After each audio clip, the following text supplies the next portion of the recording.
My family ignored me while I was dying in the ICU for 6 months, then suddenly showed up at my door after I inherited my grandpa's $50 million fortune and they saw it on the news. Before I share what happened next, do me one favor. Subscribe and tell me the city or country you're watching from. I love knowing where our stories reach. I sent the text at 3:47 a.m. from the ambulance. Can't breathe. Going to Memorial Hospital. Please come. My fingers trembled over my phone screen as the paramedic inserted the 4-line. The chest pain had started during my night shift at the diner. Sharp, crushing pressure that dropped me to my knees behind the counter. My coworker Destiny called 911 while I gasped on the tile floor, tasting copper in my mouth. I was 26 years old and my body was betraying me. My mama didn't respond. Neither did my sister Keisha or my brother Marcus. I watched those 3 dots appear and disappear on Mama's message thread, meaning she'd read it and was typing. Then nothing. The ambulance doors slammed shut, and the siren wailed through Chicago's South Side streets. I clutched my phone like a lifeline, refreshing our family group chat called The Johnsons, but the screen stayed frozen on my last message from 2 weeks ago. Mama, I got accepted into nursing school. Nobody had congratulated me then either. They were too busy celebrating Marcus's new Escalade that Mama had co-signed for. His 3rd car in 2 years while I took the bus to both my jobs. My lungs burned as the oxygen mask fogged with each shallow breath. The paramedic, a middle-aged black woman with kind eyes, squeezed my shoulder. Stay with me, baby. What's your name? Janae, I whispered. Janae Johnson. You got people meeting you there, Janae? I nodded, lying. I had to believe they'd come. They were my family.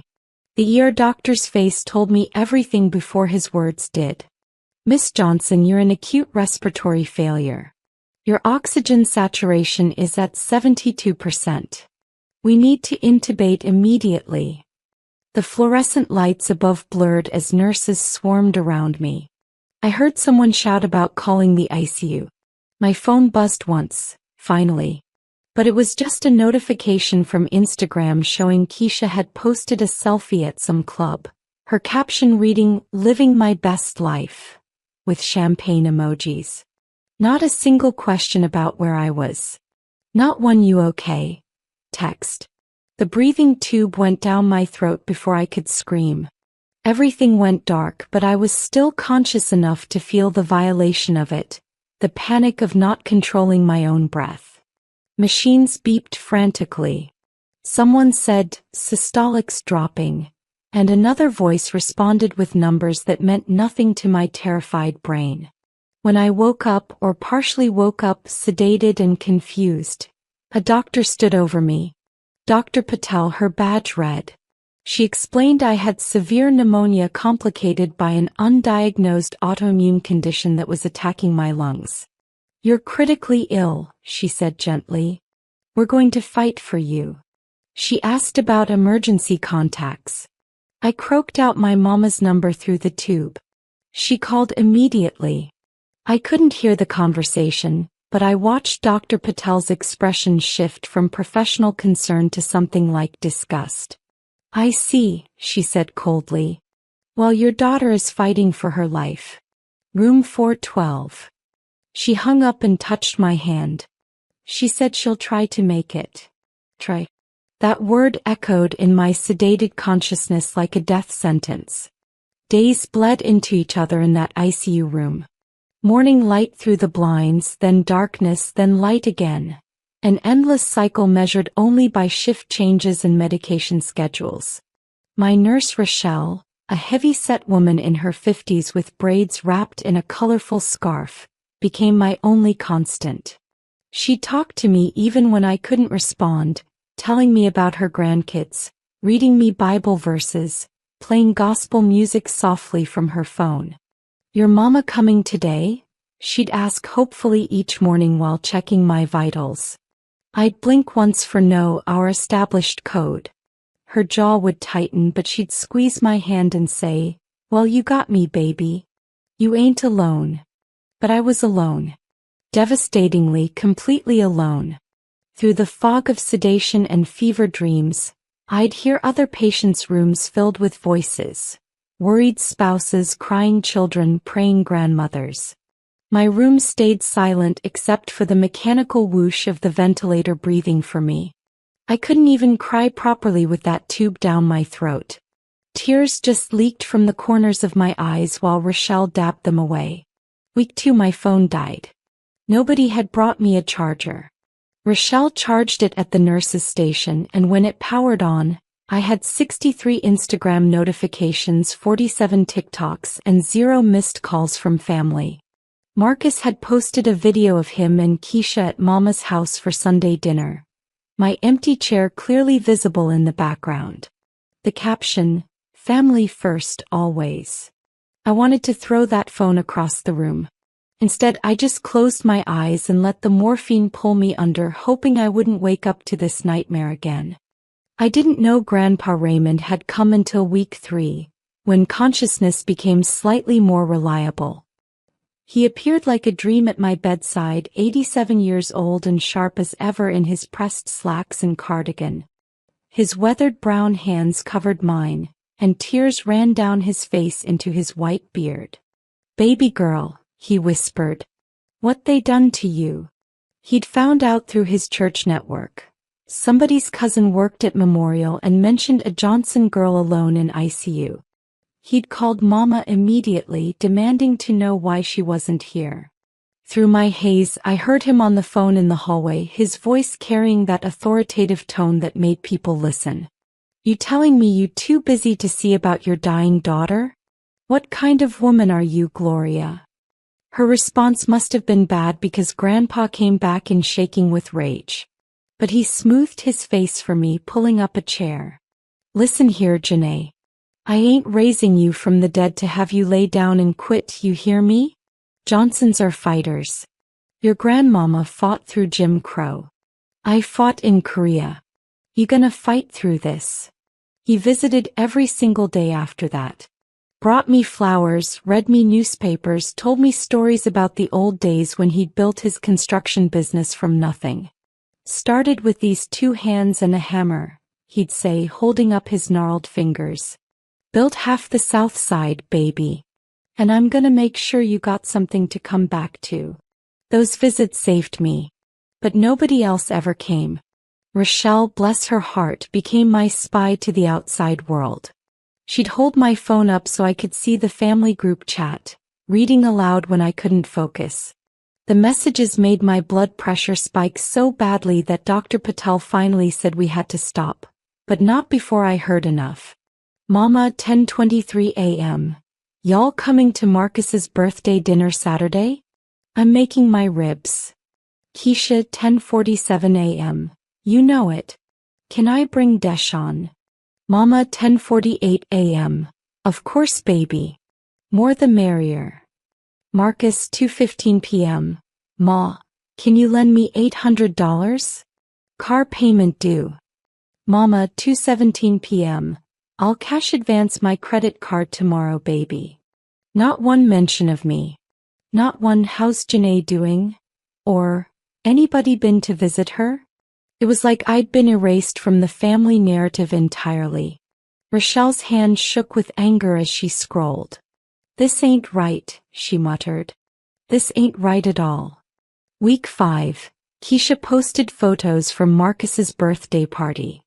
34 people crammed into Mama's living room, balloons and a cake that read, "Happy 24th birthday to the best son ever."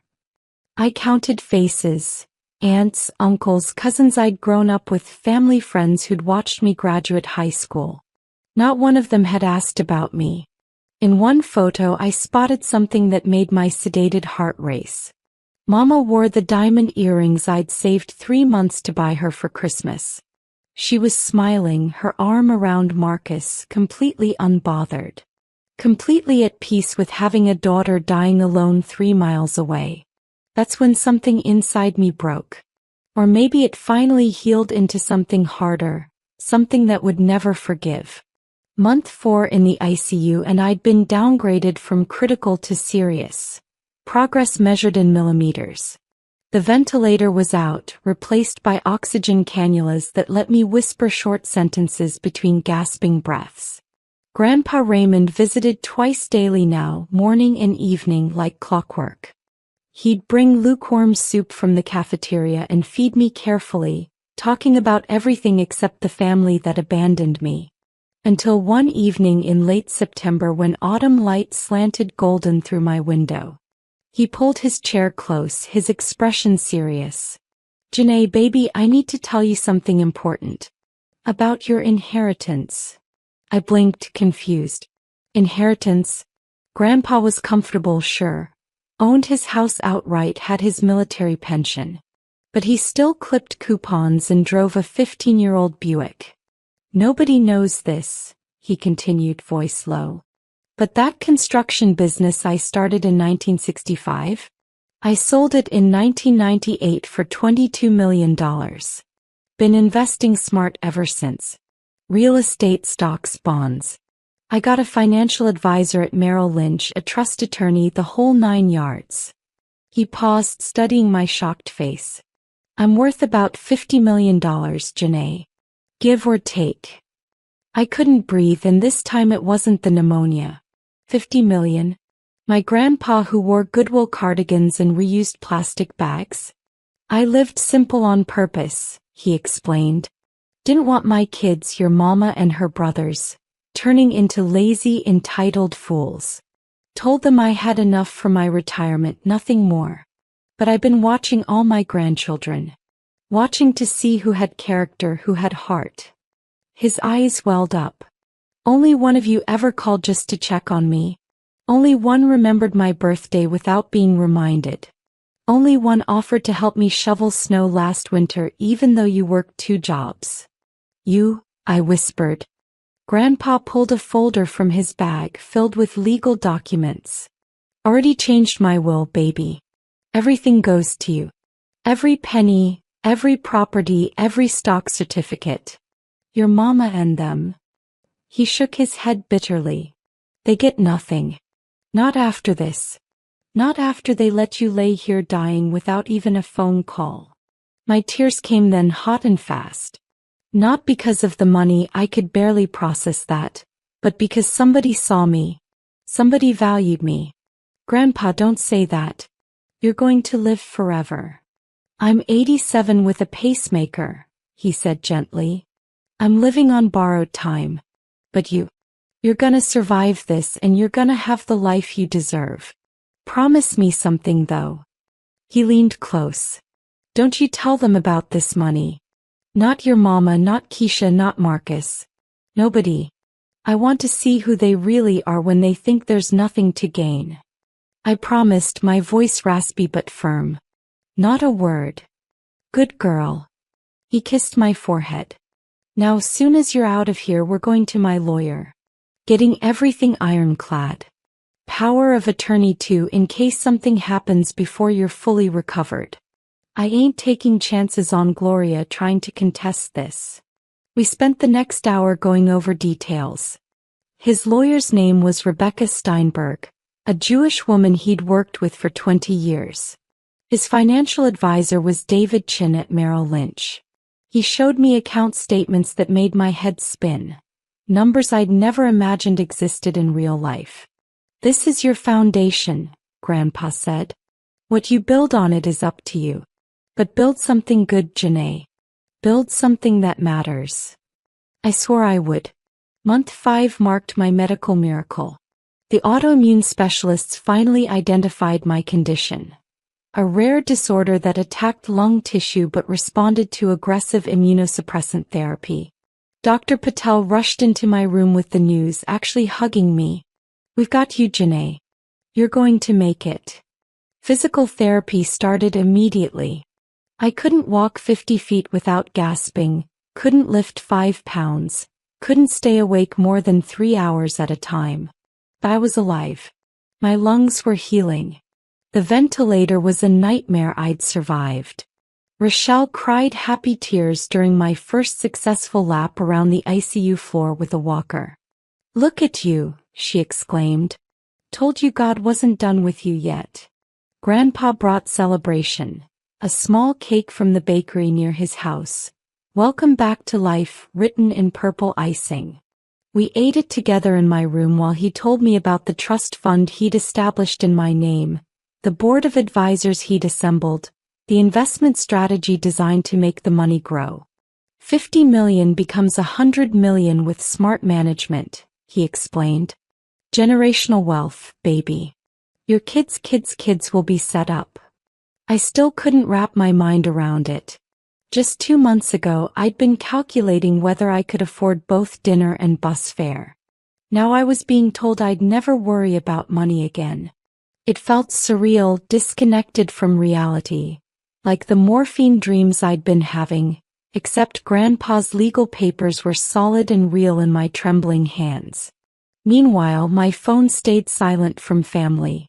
Rochelle showed me Keisha's latest post. "Mama bought me the cutest Coach bag today. Best mom ever." The bag cost $400. I'd begged Mama for $100 to help with textbooks last semester. She'd said she didn't have it. 6 months to the day after my ambulance ride, I was discharged from Memorial Hospital. I weighed 97 pounds, down from 130, and my medical bills totaled $1.4 million. The hospital financial aid office worked with me on payment plans, completely unaware of my new circumstances. I let them believe I was broke because Grandpa's words echoed constantly, "Don't tell anyone." Rochelle hugged me goodbye, tears streaming. "You stay in touch, you hear me? You're my miracle baby." She'd been more family in 6 months than my blood relatives had been in 26 years. I promised to visit and I meant it. Grandpa drove me to my apartment, a studio in Englewood I shared with my roommate Tasha, who'd been texting worried messages the entire time. She was the one who'd been feeding my cat, paying my share of rent from my saved tip money, keeping my life from completely falling apart. Real friendship, I'd learned, looked nothing like family obligation. The apartment felt foreign, like somebody else's life. My work uniform still hung on the bathroom door where I'd left it 6 months ago. Textbooks for the nursing program I'd deferred sat stacked on my desk. Everything was exactly the same, but I was fundamentally different, hollowed out and reformed into something harder. "Rest today," Grandpa ordered. "Tomorrow we see Rebecca about the legal paperwork. Then you start rebuilding." That night, alone in my bed, I finally let myself feel it all. The abandonment, the fear, the rage, the grief for the family I'd thought I had. I cried until my healing lungs ached.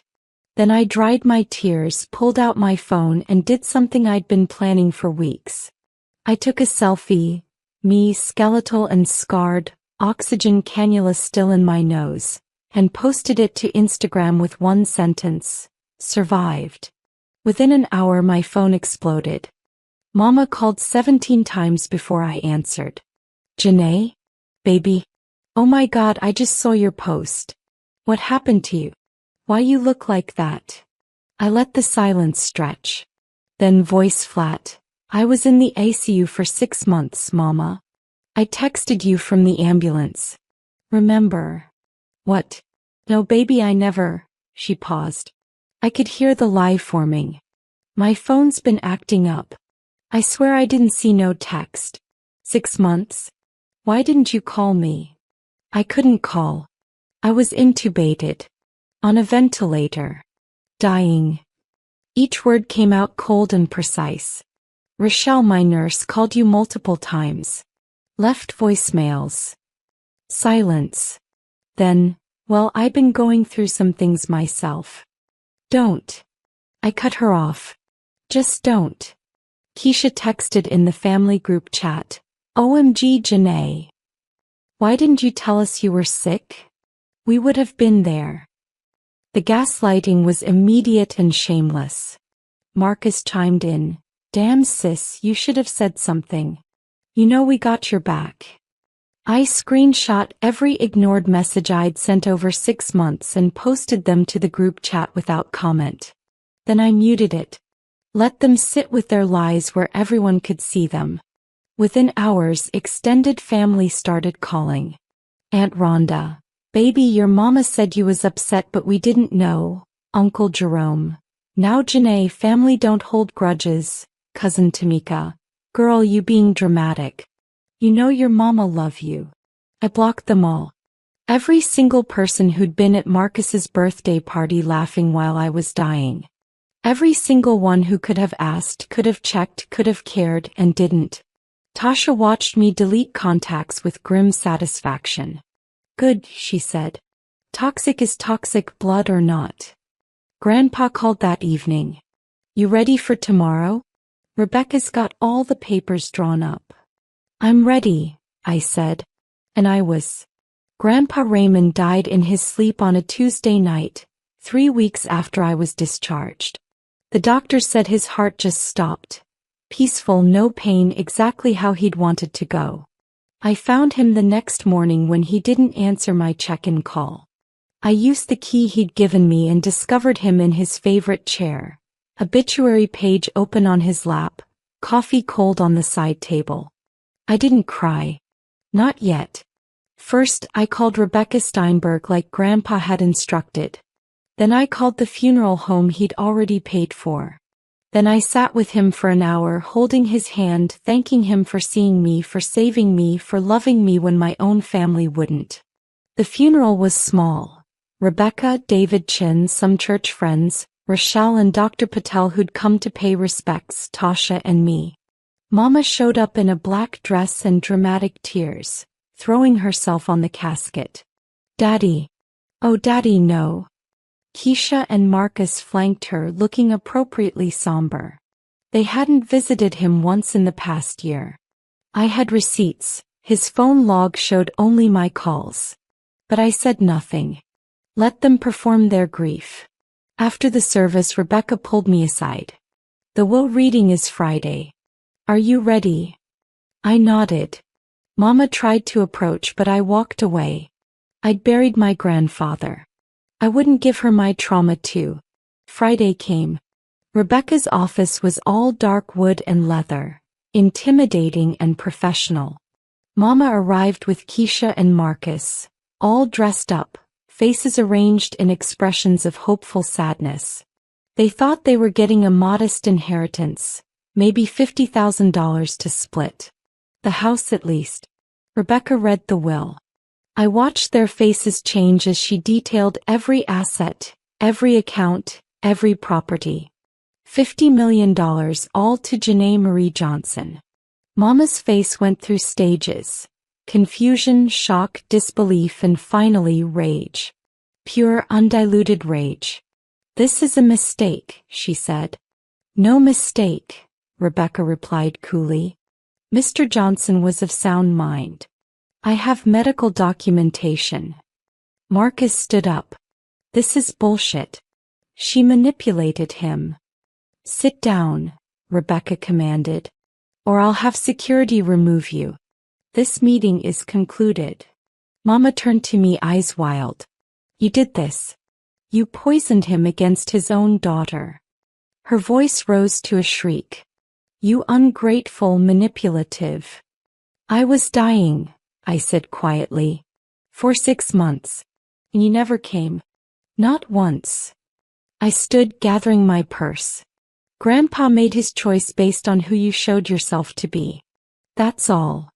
I walked out on their screaming. Outside, I finally let myself cry. For Grandpa, for the family I'd never really had, for everything I'd lost and everything I'd gained. Rebecca touched my shoulder. He wanted you to have this because he knew you'd use it right. Don't let them make you doubt that. I wouldn't. But I knew this was far from over. The news story broke 3 days later. Southside construction magnate's secret fortune left to granddaughter. The Tribune ran it as a human interest piece. Self-made black millionaire who lived modestly, devoted granddaughter who stuck by him. They interviewed Rebecca about his business acumen, David Chin about his investment strategy. They interviewed me too. I told them about working 2 jobs to pay for nursing school. About Grandpa's visits to the ICU. About the importance of family. Real family, chosen family. I didn't mention Mama or my siblings. Didn't have to. The article's careful wording made it clear. Only one grandchild was mentioned in the will. My phone exploded again, but this time with strangers. Distant relatives I'd never met. Childhood friends I'd forgotten. My high school guidance counselor. Everyone suddenly remembered how close we'd been, how they'd always known I'd do great things, how they'd love to reconnect over coffee. I blocked them all except one message that made my blood run cold. Marcus, you think you can just cut us off? We're coming to talk tonight. I forwarded it to Rebecca, who immediately contacted a security company. By 6 p.m., I had a consultation scheduled with Bennett Security Solutions. By 8 p.m. I'd moved into a hotel under an assumed name. By midnight I had cameras being installed at my apartment and a security team on retainer. Paranoid? Maybe. But at 2:37 a.m. my apartment cameras caught Marcus, Keisha, and 3 men I didn't recognize trying to jimmy my door lock. They left when a neighbor threatened to call the police. I filed a police report and got a restraining order. Mama left a voicemail. How can you do this to your own family? After everything I did for you? I raised you, fed you, kept a roof over your head. And this is how you repay me? With lawyers and police.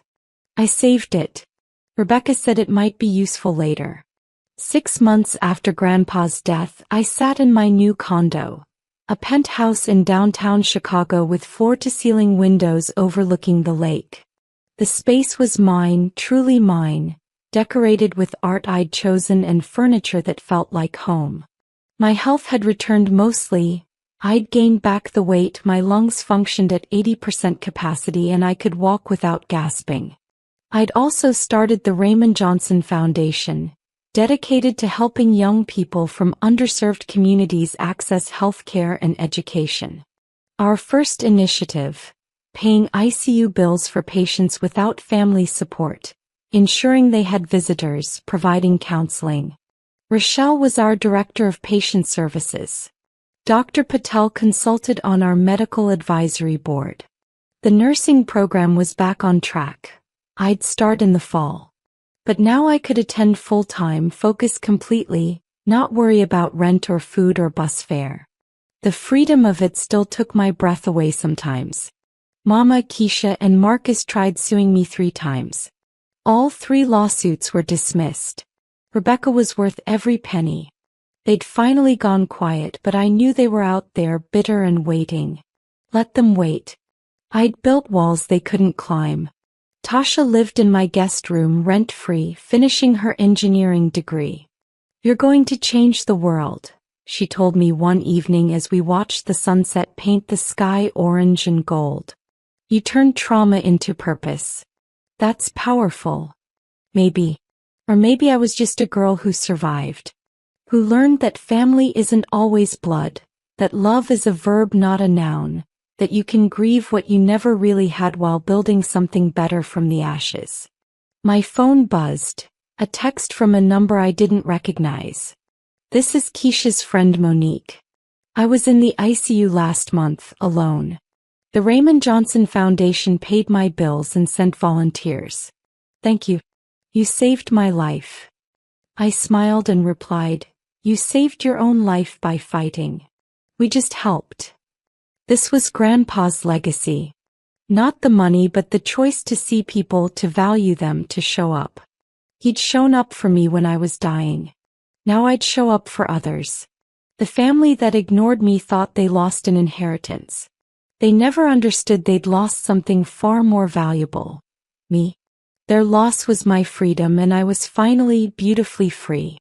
Outside my window, the city sparkled with possibility. Tomorrow I'd wake up and continue building this new life. Tonight I'd rest in the peace of knowing I'd become exactly who Grandpa believed I could be. And that was worth more than $50 million. That was worth everything.